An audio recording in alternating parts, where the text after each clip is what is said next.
Hi everyone, it's Annette with ASCardDesign. Well, I, along with a couple friends, aka the Goodwill Gals, are participating in the Hearts Across the U.S. Valentine's Day Card Hop, where we create and send Valentine's Day cards to participating U.S. schools so the kids can learn where the cards come from. Isn't that cool?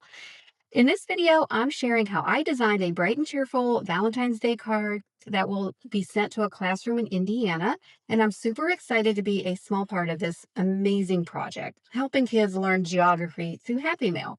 My Valentine's Day card features layered hearts, metallic lunar paste for added texture and shine, and simple stamping and die cutting for techniques that are perfect for card makers of all levels. Whether you're participating in Hearts Across the U.S. or just looking for Valentine's Day card inspiration, this project is a fun way to combine creativity with kindness. And stay tuned to the end to learn more about my friends' videos. Let's get started. So I'm starting off with these die cut hearts, and I'm just using some nesting dies I have in my stash. And you'll see later, but those hearts were cut out of a panel of scrap that I had. And I'm just taking my Sharpie pen and some pearls, liquid pearls from Ranger, and I'm taking this Sharpie pen just to do a little loose outline around these hearts. Now, it won't be perfect, and I don't want it to be, but I'm just adding a little bit of detail, and I just wanted to give those hearts a little extra something. So it's kind of hard to tell there, but right when I bring it up to the camera, you can see that the the hearts have a little script on it, and I used the Gina K Designs Elegant Script background with some turquoise sea ink, and I have a panel that I had done a while ago, and I was just saving it for a project, and today's the day. So here are the liquid pearls, and this will just add nice dimension, just a little bit of a shine element. I'm just going to loosely outline those black lines that I just laid down. And you do have to set these aside to dry, and I have some set aside off camera. I'm just using these three here to demonstrate how it is done. And you just want to carefully move these around, and I want to bring it up to the camera without smearing it. But you can kind of see there, you can see the black lines, and I'm trying to get the dimension right there. You can kind of see that raised area of the liquid pearls. Now I go ahead and do it to these other two. I'm speeding it up a little bit, but you're going to see right here coming up where I'm bringing this up to the camera for you to see. And you know, what's crafting without a little bit of a mess? And there you go. I flipped it upside down by accident and thought I kind of ruined it, but it really didn't. And it didn't matter because like I said, I have some off to the side, but I can still use this for a future project. It was fine in the end. And so I'm cleaning all that off. But here are the ones off camera that I did earlier. So they're nice and dry. And you can really see that scripty background much better now. So I'm bringing in three panels. Again, I've played with these before. This is the Dottie Whirlpool in 3D embossing folder from Simon Says Stamp. And all the descriptions will be all the supplies will be in the description below. This, I was just practicing with different embossing folders. And this was a panel of vellum, and I have Lunar paste from Simon Hurley, and this is the Tropical Tango lunar paste. And again, I've done these months ago, and they were just sitting in a bin, so I pulled out what I thought I could make a Valentine's Day card with, and here we go. Also pulling out some ribbon from my stash. So here I'm kind of deciding, I think I want that pink panel behind the vellum. And because it has all those raised lines, I'm pulling in some Gina K tape, dot tape runner, and I am going to just apply it to the perimeter of that vellum panel. Um, Liquid glue will kind of show through, and I really didn't want that to happen. So I'm just putting the tape runner along the perimeter. This panel is kind of bumpy and a little warpy, but that's okay because it gives it a lot of interest and a lot of texture, and I kind of like that. So I'm just burnishing that down, and there you can see that pink hue beneath that vellum, and that's really cool. So I do notice that I have a little bit of overhang, so I'm just taking long bladed scissors and just trimming those off. Pretty easy to do, and happens quite often, and no one will know. And so there is that panel, and I really love that lunar paste. Um, all right, so I'm taking those two and I'm going to glue them on eventually to that matte layer, but I'm just measuring out a piece of tape or a piece of ribbon, and I'm bringing in the stamp set from Gina K called a paper hug. This was part of her 12 Days of Christmas box. I'm not sure that it's even available on her website, but you can check it. Again, all the links are in the description below. And this also has the die set, and I will be using that greeting of sending you a paper hug with the coordinating die. And we're going to do a fun stamping technique with this. So I think that's coming up. Yep. So I have my mini Missy and a piece of white cardstock. We're going to put that stamp right onto the cardstock and pick it up with the Misty Dwarf. And then I'm going to be using medium carnation and red velvet inks from Gina K. Um, these two kind of, I don't know, I thought they went well together for Valentine's Day. Pinks and reds always go good, or go well for Valentine's Day, I should say. So I am just inking that stamp all over with the medium carnation, and I'm going to do that twice. These inks do dry back, so you want to make sure you at least give it 2 passes so it dries true to color. And then with the red velvet, I am just going to ink up the bottom, roughly bottom half of that greeting. I just kind of want to give it a faded ombre effect with the 2 colors. And I'm just going from the bottom of that stamp about halfway up. And you can see there what that looks like. And we'll go ahead and give that a press. And I will also go in and do that again. And if it's not exactly the same, it's fine. It just needs to be close.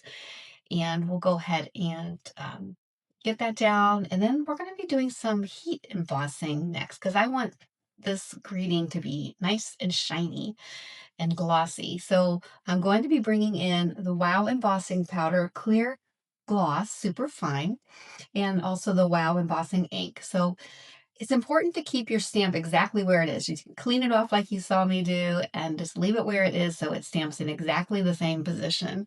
So we're going to get the embossing ink down first, and then I'm going to bring in a piece of copy paper, and we will dump the powder. Right there, that is. That's the, again, Clear Gloss Superfine by Wow.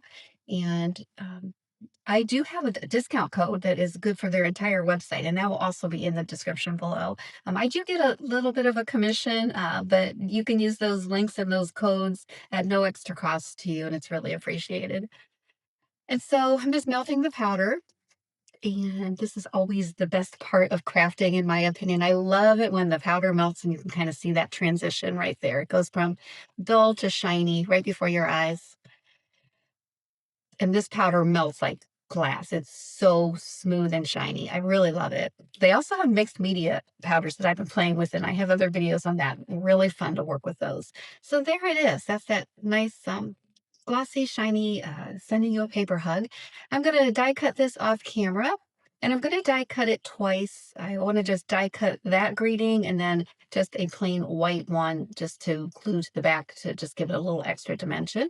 And that's what I'm doing right there. Very easy to line up. Just take your time and kind of go around all the edges. And there you can see it just gives it a little bit more depth, a little more thickness. And now I need to decide where I'm going to put everything on this card panel. So again, this panel is embossed, so it's bumpy. So I'm adding a lot of liquid glue. Really want the glue to get into those crevices. Now, I have forgotten I was going to put ribbon on here. Normally, I would cut my ribbon and tape the ends to the back of this panel, but I've already glued it. So and, normally I would, right here, there would be no glue, and I would just lay that down, put a piece of tape, wrap it around, and tape the other end. But now I'm having to deal with the messy glue, and it's just a little bit of a challenge for me. But I only have one of these heart panels already done, so this is it. So I'm just being careful, but I am putting the tape down because the glue was not setting yet. And there is that little band of ribbon. I did add a little bit more glue just to make sure that this panel was going to stick to the white panel, the white matte layer, which is embossed too. So all these bumpy textures, you just really want to get some good liquid glue on there to adhere it. And then that's it. So now this is really shaping up. And I'm going to put my mini Misty on it just to give it a little bit of weight while it sets up. And while that's working, I am going to stamp my little logo. This is an old logo. I need to get a new stamp, but right now this is still working. Just putting that on the back of the card base. My bases are 110-pound weight cardstock, and they are 8.5 by 5.5. And I'm scoring it here a few times at the 4 1/4 mark, and then just fold it down. And then I like to just butt up that edge to the left side of the scoring tool, and then just burnish the folded edge with my score tool. And that gives it a nice crease, and it doesn't crack the paper, usually doesn't crack the paper.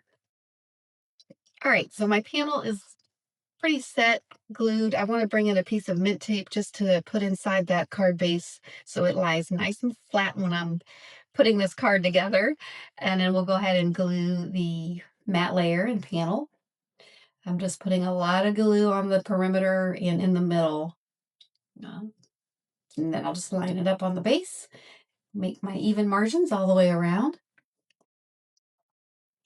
And just like that, that part is done. And now I am bringing in all the little bits and pieces that will make this card. So I'm just kind of arranging the hearts. In my mind, I wanted them along the left edge, as you can see. So I'm just arranging them in a way that I think I'm going to glue them down. Um, and I was pretty happy with this design. I kind of wanted those two large ones on the top and bottom, and then gradually get smaller in. Now, I was going to glue these down, but there's so much texture. I decided to bring some foam tape, and I'm going to speed this up after I show you the first one. But I'm just putting some not foam tape, foam squares around these elements, and then I'll just do that to all of them, and then I'll remove the backers, the paper backers, and then add some glue. So I'm really making sure that these stay stuck down and not fall off eventually. So I'm cutting some of the squares down to size to fit in those smaller spaces. And now we're just adding the glue right to the sticky part of the foam squares. And then I'm arranging them, and I really like this placement. And I love that little tiny heart right there on the top in the middle. And then doing the same thing with the greeting, adding the foam squares, adding some glue. And now we're back to real time. And I'm going to nuzzle that greeting right by the hearts. I don't want it too far to the right or up or down, too far away from the focal images, because then it just feels like it's floating in nowhere, no man's land. So we want to kind of connect it to the focal image. And that is my card. I did end up stamping the inside, and you will see that at the end of the video. But as I put some photos, but that's the card. I really liked how this came out, and I want to share my friends' videos. Now their links will be in the description. Do give them a watch next, because their cards are amazing. And be sure to like and subscribe to all three of us if you haven't subscribed already. We were so happy to do this hop for you. It was just something that kind of came together organically, and then we just did it. So here are my pictures, and I want to thank you for joining, and I hope to see you again. So until next time, have a great day, everyone. See ya. Bye bye.